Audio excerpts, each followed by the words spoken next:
अपनी सोच को हम चिन्मयी कैसे बनावें, चिन्मयी सोच हो हमारी। चिन्मयी सोच का मतलब यह जड़ संसार, माइक संसार जैसे हमें प्रतीत हो रहा है ना, वैसा नहीं प्रतीत होगा। सब कुछ भगवतमय, भगवत साम्राज्य ही प्रतीत होगा। जैसा कि श्री गोस्वामी तुलसीदास जी ने अपनी दशा का वर्णन करते हुए उन्होंने लिखा, सिया राम मैं सब जग जानी। यही संसार तो था उनकी दृष्टि के सामने भी, किंतु उनकी दृष्टि चिन्मयी हो गई तो संपूर्ण संसार उन्हें अपने आराध्य के रूप में श्री सीताराम जी के रूप में दिखने लग गया। यही चिन्मयी दृष्टि का मतलब होता है। यथार्थ यही है कि सब जगह श्री प्रिया प्रियतम विद्यमान है। ईशावास्यमिदं सर्वम, सर्वत्र ही भगवान का निवास है, सब जगह ही वो निवास करते हैं, यह यथार्थ है। किंतु हम इस संसार में ऐसे मुग्ध हुए, जन्म जन्मांतर से ऐसे इस संसार में घुल मिल गए, माया की ऐसी पट्टी हमारी आंखों पे चढ़ गई, यह यथार्थ हमें दिखाई नहीं देता है। जो इसको जान गए वही महत्व है। जो बात श्री गोस्वामी जी ने कही, सिया राम मैं सब जग जानी, या फिर श्रुति वाक्य है ईशावास्यमिदं सर्वम, यही बात तो प्रहलाद जी महाराज ने भी कहा। उन्होंने भी तो जब उनसे पूछा, बताओ इस खड्ग में, इस तलवार में है तुम्हारा नारायण? कहा कि हाँ बिल्कुल, इस खंबे में है, हाँ बिल्कुल। हाँ। तो यह उनकी जो चिन्मयी दृष्टि, उनकी चिन्मयी सोच खंभे से भगवान को प्रकट करा दी वहीं पर। वो देख रहे थे कि यहाँ है वो। इसलिए हमें आचार्य चरण बता रहे हैं कि पहले तो अपनी सोच चिन्मयी करो, दृष्टि को दिव्य करो। बिना दिव्य बनाए दिव्य का दर्शन नहीं हो सकता है। बिना सोच को चिन्मयी किए इस चिन्मय संसार को हम जान नहीं सकते। सब चिन्मय है। जब तक उनकी इस चिन्मयता का हमें बोध नहीं है, तब तक ही हम इस संसार में दुख सुख के थपेरे खा रहे हैं। जिस दिन चिन्मयता का बोध हो गया, उस दिन तो फिर सुख ही सुख है, उसके लिए कहीं दुख होता ही नहीं है। प्रहलाद जी महाराज के ऊपर हिरण्यकशिपु संपूर्ण रूप से उनके पीछे पड़ गया था। प्राण अंत कर देने के लिए वह तैयार हो गया था। सारा प्रयास भी किया किंतु विफल हुआ। जब जब वो डराना चाहा, तब तब प्रहलाद जी महाराज परम प्रसन्न अपने प्रियतम की गोद में आनंद में उसको जो हिरण्यकशिपु, उसकी समझ में नहीं आ रहा आखिर ऐसा क्या मिल रहा है इसको, कैसे पोषित हो रहा है। आहार बंद कर दिया, कैद में डाल दिया, शर्तों के बीच छोड़ दिया, हाथी से कुचलवाया, पहाड़ से गिरवाया, किंतु सर्वत्र वो प्रसन्न ही। उनके अशुभ के लिए, अमंगल के लिए उसने समस्त प्रयास किया, किंतु उनका बाल बाका नहीं हुआ। सतत ही वो प्रसन्न रहे। क्यों? क्योंकि आनंद कंद गोविंद के श्री चरणारविंद की निकटता का उन्हें निरंतर बोध होता रहा। निरंतर अपने प्राण प्रियतम के दर्शन उन्हें अपने निकट होते रहा। देखते रहे कि वो रक्षक हैं हमारे, हमारी सतत रक्षा करते हैं, हमारा कोई बाल बांका क्या कर सकता है।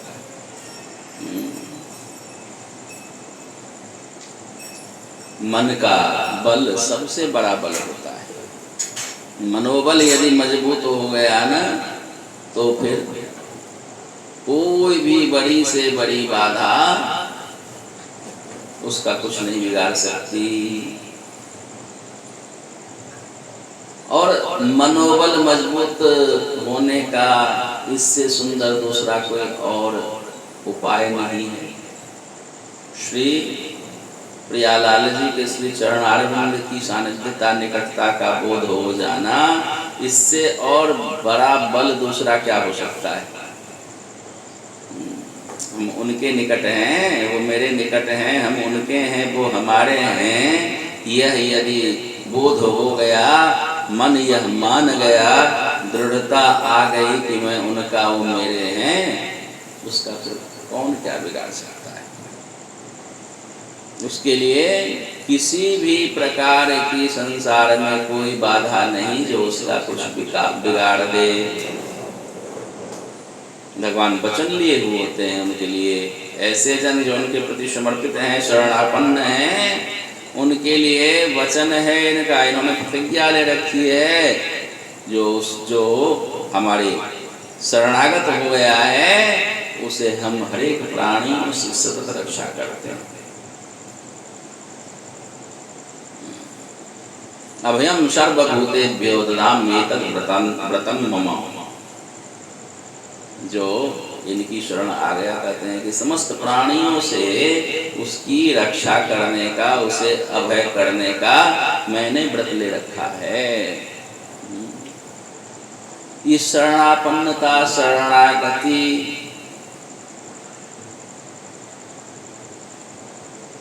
होना सहज नहीं है, क्योंकि इस संसार में हम ऐसे घुले मिले हैं। माया जो निरंतर हमें ठगती आई, उसके बहकावे में ऐसे बहके हुए हैं कि मन मानता ही नहीं है कि यह संसार मेरा साथ नहीं देगा। यही तो होता है ना, संसार के पीछे क्यों पड़े हैं? यही भ्रम मन में बैठा हुआ है। और जब तक संसार के प्रति यह भ्रम बना हुआ है कि वह मेरा है, तब तक इनके प्रति शरणापन्नता आ नहीं सकती। इसी शरणापन्नता को, शरणागति को प्राप्त करने के लिए यह एक सुंदर, सहज और परमतम उपाय है। यदि इनके शरणापन्न होना चाहते हैं, इनकी निकटता का अनुभव करना चाहते हैं, और प्रयास करने से भी यदि हो नहीं पाता है, तो एक ही उपाय है कि अपना कदम श्री वृंदावन की ओर बढ़ा लें, श्री वृंदावन का आश्रय ले लें, श्री वृंदावन की शरण ग्रहण कर लें, यह मन में बिठा लें। जो श्री वृंदावन संसार नहीं है, श्री वृंदावन नित्य धाम है, श्री प्रियाप्रियतम का। श्री वृंदावनम मम धामैव केवलम, ठाकुर ने कहा है मम धामैव केवलम। ऐसे जो मात्र इनका धाम है, उनका आश्रय ले लें, मन में यह बना लें कि अब हम संसारी नहीं हैं, संसार से कोई नाता रिश्ता हमारा नहीं है, संसार से कोई लेना देना हमारा नहीं है। अब जीना इनकी शरण में, मरना इनकी शरण में। अब जो भी करेंगे श्री वृंदावन ही करेंगे। संसार से निरपेक्ष होकर के श्री वृंदावन के प्रति शरणापन्न हो जाएं, बस अपने आप ये जो ही अपना लेते हैं ना, तो इनके संग जो ही व्यवहार बन जाता है, स्वतः चिन्मयता का बोध होना शुरू हो जाता है। अपनों को कौन नहीं पहचानता, सब अपनों को जानते हैं ना। जब ये अपने हो जाएंगे तो इनसे पहचान हो जाएगी। इसलिए आचार्य चरण बता रहे हैं कि देखो रे मंद मंदयाखिल साधन वृंदानि सांद्रमानंदम श्री वृंदावन भूमि वृंदारक वृंदानां च दुर्लभम बिंद। हे मंदमती, समस्त साधनों को मंद जानकर त्याग दे। इस श्री वृंदावन में जो देवताओं को भी अत्यंत दुर्लभ है, यहाँ आकर के दुर्लभ सांद्रानंद सुख की सांद्रानंद को प्राप्त कर परम घनीभूत आनंद स्वरूप है ये वृंदावन। समस्त साधनों को त्याग दे। अब तक तो सब साधन करके देख लिया तुमने, देख लिए ना। जन्म जन्म आनंद के लिए ही तो साधन करते आए। कौन सा ऐसा साधन जो छोड़े, हर साधन करते आए, किंतु परिणाम क्या मिला? इसलिए अब वह मूर्खता मत कर, अब वह अज्ञानता का कार्य मत कर, फिर से नया नया प्रयोग मत कर। आनंद प्राप्ति के लिए अब तो बस समस्त साधनों का त्याग करके श्री वृंदावन का आश्रय ले ले। बस अपने आप इनके आश्रित होते ही तुम्हें संभाल लेंगे, सब हो जाएगा, कुछ भी बाकी नहीं रहेगा। सत्कर्माणि कृतानि श्री हरिराराधितः श्रुतोपनिषद आमृति वृंदारण्ये यदैव संकल्पितो वासः। यदि यह मन में संकल्प कर लो कि अब मृत्यु पर्यंत मुझे इस वृंदावन वास करना है, अब बाहर की हवा हमें श्वास लेनी नहीं है, अब हे वृंदावन मृत्यु पर्यंत एक एक श्वास मैंने आपके श्री चरणों में अर्पण कर दिया। कहते हैं कि इतना मात्र संकल्प कर लेने से ही सत्कर्माणि कृतानि श्री हरिराराधितः श्रुतोपनिषद, समस्त सत्कर्म तुम्हारे हो गए पूरे। दान जप तप व्रत साधन जितने भी न, सब पूरे हो गए, कोई भी सत्कर्म बाकी नहीं बचा। और अब कहो तो सत्कर्म पूरा हो गया तो क्या करना है? बस वृंदावन में रहकर भगवत आराधना। कहते वो भी हो गई, भगवत आराधना भी हो गई। हाँ, श्री वृंदावन वास करना ही अपने आप में परमतम आराधना है।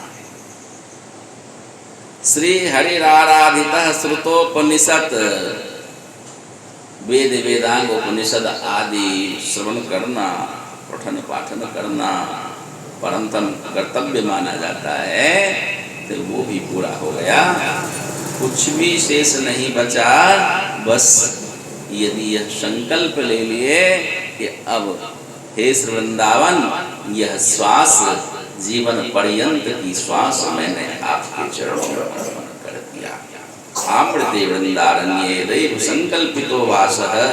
यदि इस प्रकार संकल्प पूर्वक वास करे, वास करने का संकल्प ही मात्र कर ले, उसकी समस्त कर्म पूरे हो जाते हैं, कुछ भी शेष नहीं बचता।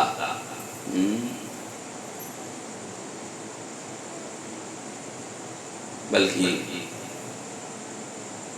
बता रहे हैं कि माँ कुरु कर्म न योगम न विष्णु भजनम न वा श्रवणम ध्रुवमवाप्स्यसि परपदम वृंदारण्ये यथा तथा तिष्ठन्।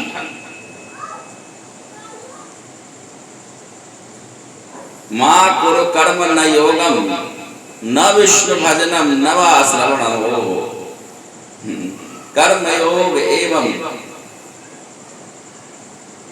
भगवत भजन ये सब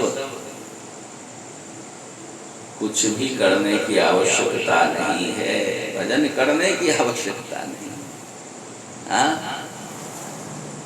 भजन भी अपने आप हो जाता है, स्वतः हो जाता है, सब कुछ पूर्ण हो जाता है। कैसे? श्री वृंदावन वास कर लेने मात्र से ध्रुवम अवाप्स्यसि परपदम वृंदारण्ये यथा तथा तिष्ठन्। जैसे कैसे भी क्यों न वृंदावन का वास कर, बस यह निश्चित रूप से तुम जान लो तो तुम्हें परम पद की प्राप्ति हो गई। जैसे तैसे वास कर ले तो कैसे भी वास कर, बस इनके प्रति शरणागति होनी चाहिए। हे श्री वृंदावन, अब मैं आपका, अब मेरे जीवन की बागडोर आपके हाथ में है, अब आप जाने। यह समर्पण हो गया, अपने आप को अर्पण कर दिए। उसके बाद हमारे मंगल का, हमारे हित का समस्त दायित्व उनका होता है। सब मंगल विधान वो करते हैं, वो मंगल विधान सोचते हैं हमारा मंगल कैसे होगा। श्री प्रिया प्रियतम हमारी चिंता करते हैं। यदि हम वृंदावन वास का संकल्प ले लिए ना, यदि वृंदावन के प्रति अपने आप को हम समर्पण कर दिए, तो श्री प्रिया प्रियतम हमारी चिंता करते हैं, हमारे मंगल के लिए, हमारे हित के लिए, हमारे भरण पोषण के लिए, हमारे जीवन यापन के लिए वो चिंता करते हैं। कैसे? जैसे कोई माता पिता अपने आश्रित बच्चों की चिंता करते ना, वैसे ही आचार्य चरण लिखते हैं कि जैसे कोई माँ बाप फुर्सत में जब बैठे तो बच्चों की पढ़ाई कैसे होगी, उसका ट्यूशन फीस कैसे भरा जाएगा, कई तरह की बातें परस्पर बात कर विचार करते हैं, चिंता करते हैं ना। वैसे ही निकुंज में श्री प्रिया प्रियतम जब फुर्सत में बैठते हैं, ऐसे उन वृंदावन वासियों की चिंता करते हैं जो अपना जीवन इनके प्रति अर्पण कर चुके हैं, जिनने अपने आप को श्री वृंदावन के प्रति आश्रित कर दिया है कि अब हम मरण पर्यंत के लिए हम आपके आश्रित हुए। तो ऐसे उन जनों की आप चिंता करते हैं, उसके हित की सदा ही आप सोच करते हैं, योजना बनाते हैं, कैसे होगा, उसका भरण पोषण कैसे होगा, उसकी आजीविका कैसे चलेगी।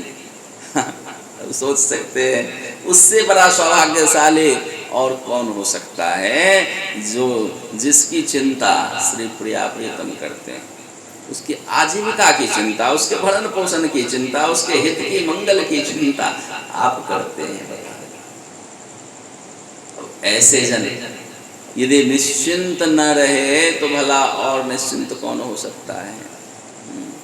खूब निश्चिंत रहना चाहिए, यही तो आनंद का स्रोत है। जब हम उनके भरोसे हो गए, उनके सहारे हो गए, फिर क्या चिंता है। राधा रानी हमारी सरकार फिकर मोहे काटे, जब वो हमारी हो गई हैं, हम उनके हो चुके हैं, तो और फिर क्या चिंता है।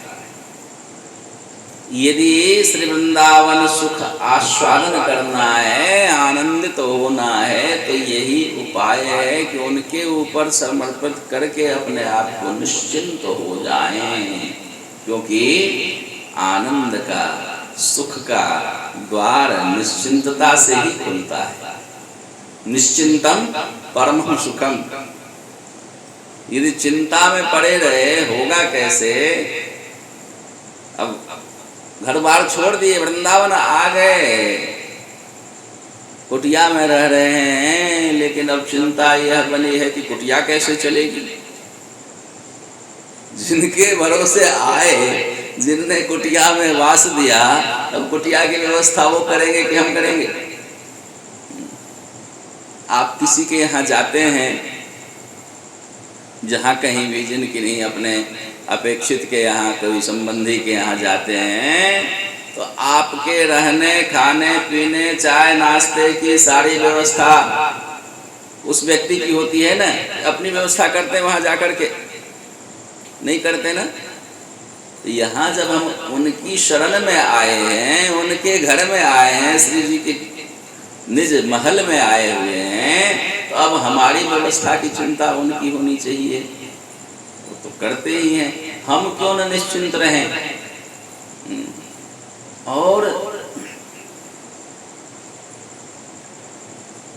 गर्जना करके ठाकुर बताते हैं कि देखो, यदि मेरा शरणापन्न हो गया, कोई मेरी शरण आ गया और फिर वह चिंता अपने सिर लिए रखता है, ठाकुर को बड़े कष्ट होता है उनको। आप कहीं जाएं संबंधी के यहाँ और वहाँ अपनी रोटी बांध करके आप ले जाएं, अपना टिफिन ले जाएं, अपनी सारी व्यवस्था वहाँ करें, तो अच्छा लगेगा? गृहपति को अच्छा लगेगा कभी भी? वो बताते हैं यदि वैष्णव मात्र के लिए जो शरणापन्न हो चुके, मतलब जो भी भगवत संबंध से युक्त हो गए हैं, जिनने दीक्षा, वैष्णवीय दीक्षा जिन्होंने ले ली है, दीक्षा होने मात्र से ही हम उनके हो गए। जैसे विवाह होने मात्र से वो कन्या उस जो जिसके संग विवाह होता है उस लड़के का वो हो जाती है ना अधिकृत। अब उसका इतना अधिकार हो जाता है अपने पति की संपत्ति में, पति के परिवार में, सब कुछ में, कि यदि वो न दे, इसके अधिकार की पूर्ति न करे, तो वो केस लड़ करके अपना अधिकार ले सकती है ना। मात्र विवाह संबंध हो जाने से, वैवाहिक बंधन बंध जाने भर से इतना अधिकार हो जाता है। तो वैसे ही वैष्णव मात्र का गोविंद के संग संबंध हो जाता है दीक्षा लेने मात्र से। और यह संबंध इतना मजबूत होता है कि उस लड़की की तरह अधिकार हो गया गोविंद की वस्तु में, उनकी समस्त वस्तु में अधिकार हो जाता है। अधिकार के संग हम लेंगे, वो देते ही हैं, अवश्य ही देते हैं। वो कहते हैं यदि मेरा होकर के रोटी कपड़ा मकान की चिंता करता है, वैष्णव होकर के रोटी कपड़े मकान की चिंता में लगता है, तो यह बड़ा ही व्यर्थ का कार्य है उसके लिए। ये उसको करना ही नहीं चाहिए। उसकी यह व्यवस्था करने के लिए तो मैं बैठा हूं ना। हाँ, कहते हैं भोजन आच्छादने चिंता वृथा कुर्वन्ति वैष्णवा। वैष्णव हो गए तो भोजन आच्छादन की चिंता तो बेकार करते हैं। दुनिया की सबसे बड़ी समस्या है रोटी कपड़ा मकान की चिंता, सबसे बड़ी समस्या है यह पूरे संसार के लिए। किंतु जो वैष्णव हो गए वो यदि रोटी कपड़े मकान की चिंता में लगते हैं, ठाकुर को बड़ा दुख होता है, व्यर्थ कर दिया इसने अपना जीवन। देखो बताओ, जब मेरा हो गया इस चिंता में तो लगा हुआ है, उसका काम तो मेरा चिंतन करना है, बाकी उसकी चिंता करने के लिए तो मैं बैठा हुआ। इसलिए इनकी शरण आ जाने मात्र से ही सब कुछ हो जाता है, कुछ भी बाकी नहीं बचता। अब तो बस निश्चिंतता पूर्वक आनंद लें। हम इनके हैं, इनके निकट हैं, हमारे सर्वस्व वो हैं, हमारी सारी व्यवस्था उनके हाथों में है, यह सोच सोच करके आनंदित होते रहे। अब तो आनंद लूटने का समय है, आनंद आस्वादन करने का यह समय है। और इस परमतम अवसर को यदि चिंता कर करके ही हम व्यतीत करते हैं, तो ये हमारा सबसे बड़ा दुर्भाग्य है। इसलिए बता रहे हैं कि बस अब तो रे मंद मंदया किल साधन वृंदानि सांद्रमानंदम, अब तो समस्त साधनों को त्याग करके रे मंद मंदमते इस वृंदावन में जो देवताओं को भी दुर्लभ है वह तुम्हें प्राप्त हो पा रहा है, तुम इसका आस्वादन तो करो। प्राप्त तो है तुमको, लेकिन उस प्राप्ति का बोध तो करो कि मुझे प्राप्त है। बिना बोध किए कहाँ से आनंद होगा? इसको जानो, समझो कि मुझे प्राप्त है, मैं उनके घर में निवास करता हूँ। श्री किशोरी जो अपने निकट मुझे रख ली है, कितनी कृपा है उनकी। ओहो, इसका जिस दिन अनुभव हो जाएगा ना, उस दिन से सुख आस्वादन आरंभ होगा, उस दिन से आनंद मिलना आरंभ होगा। बैठे हैं इस वृंदावन में, और जो अभ्यास पहले का बना हुआ है संसार में हाय हाय करने का, इधर से अभाव उधर से अभाव, इधर से दुख उधर से दुख, तो वह जो दुख में पड़े रहकर निरंतर रोने का जो अभ्यास बना हुआ है, उस अभ्यास के कारण अभी भी रोए ही जा रहे हैं। श्री वृंदावन आ गए, परमतम कृपा किशोरी जो की हो गई, अपने घर में बसा ली उन्होंने, फिर भी पूर्व अभ्यास के कारण वही अभ्यास वैसे ही रोते ही जा रहे हैं। तो फिर यह रोना कौन बंद कराएगा? सब कुछ होते हुए भी यदि रोना रो रहे हैं, यह तो अपना दुर्भाग्य ही है। रुपए पैसे से भरे हुए हैं और बीच बाजार से भूखे प्यासे नंगे पैर धूप में रोते, छाती पीटते कि क्या करूं, भूख लगी है, परेशानी हो रही है, धूप लग रही है, ये वो रोना।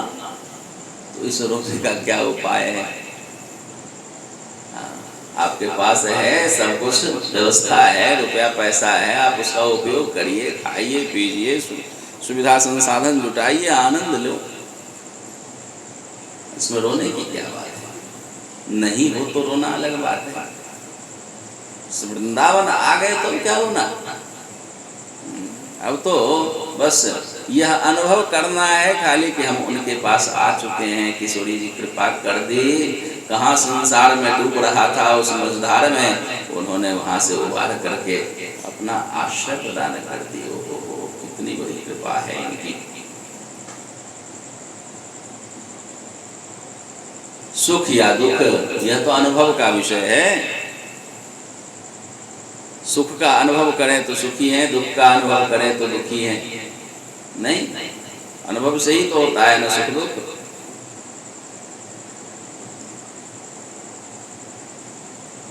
एक कोई दुर्वचन बोल जाए, हृदय को छू जाता है ना, गाली दे दे, कितनी तकलीफ होती है, मरने मारने को तैयार हो जाते हैं। दुख हुआ, गाली लग गई कहीं क्या, मन में अनुभव कर लिया हमने कि देखो हमें गाली दे गया, और वही वचन वही शब्द ऐसे कोई मधुर संबंध में ससुराल में कोई जाते हैं, गृहस्थ लोग ससुराल जाते हैं, वहाँ वही गाली दी जाती है तो दुख नहीं होता। वहाँ यदि गाली न दे तो दुख लगता है। ये तो अनुभव है। उसको किस रूप में आप लेते हैं, ये सतत ही अनुभव का विषय है। हम अनुभव करना सीखें। बार बार आचार्य चरण यही तो बता रहे हैं, हमें जीवन जीना सिखा रहे हैं, हमें आनंद लाभ लेना सिखा रहे हैं। आनंद कहीं बाहर है क्या? आनंद तो हमारे अंतर में ही है।